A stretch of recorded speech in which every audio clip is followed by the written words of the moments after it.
shit. Why? I wouldn't tell me nothing. Why? Because you figure it out on your own. There's nothing I could have told him. Yeah, you need life, and you need a bunch of people that you interact with, and you learn, and you keep absorbing information, and you keep trying to do a better job at being a human being, and you get better. But you're going to have to go through it. There's not a goddamn thing I could say to my 20-year-old self, like, wow, this is the magic thing. Like, it doesn't exist. It doesn't exist. It's a grind. It's not like a Willy Wonka golden ticket. The life is a grind. It's a great grind. It's a lot of fun. And if you have a lot of fun friends, you can really enjoy it. But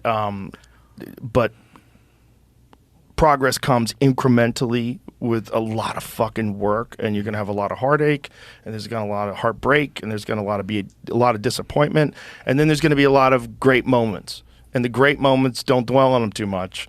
Like you gotta figure out how to not get intoxicated by great moments and just enjoy it as part of the process. And then just keep trying to do whatever you're doing. Whatever it is you're trying to do it. Whether you're trying to do science or whether you're trying to do art, whatever you're trying to do.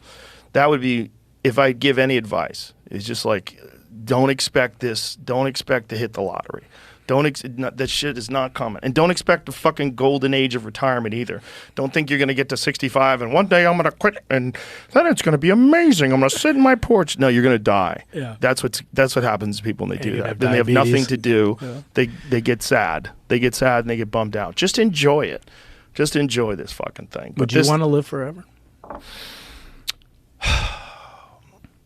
That would be the scariest thing, would be doing it all over again.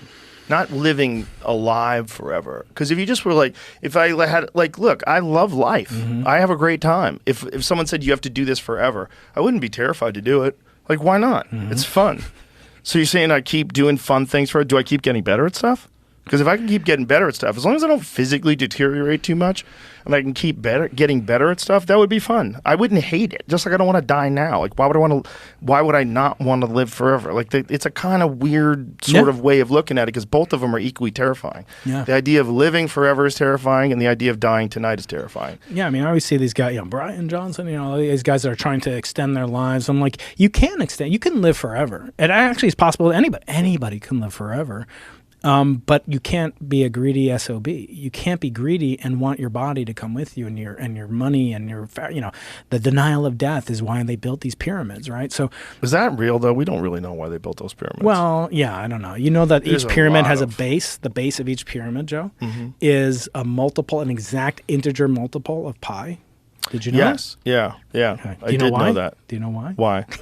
Because what they would do is they would measure back then, like a surveyor, they'd measure the distance with a wheel that would roll, and the wheel has a circumference equal to pi times its diameter. So they would get some number of wheel rolls, and that's the way the circle was their measuring tape, basically. So they would just count off how many complete revolutions of a circle. So is this theoretical? Or is this that's what they believe, yeah. No, this is the best evidence. There's a lot of like weirdness to the pyramids. Just the mass alone. There's the 3 million or 2,300,000 stones. It was the biggest thing until hundreds of miles away. I know, it's nuts. It was the biggest thing until the Eiffel Have you ever Tower. looked into any of that Younger Dryas impact theory? Help me. This is the theory that coincides with the end of the Ice Age, and it's also backed up by core samples, where they believe that Earth was hit somewhere around 11,800 years ago, and that all over Earth was hit with a comet storm. That we went through a barrage of large objects, and it destroyed civilization, and that there was an advanced civilization in Egypt and in many other places where there's actual physical evidence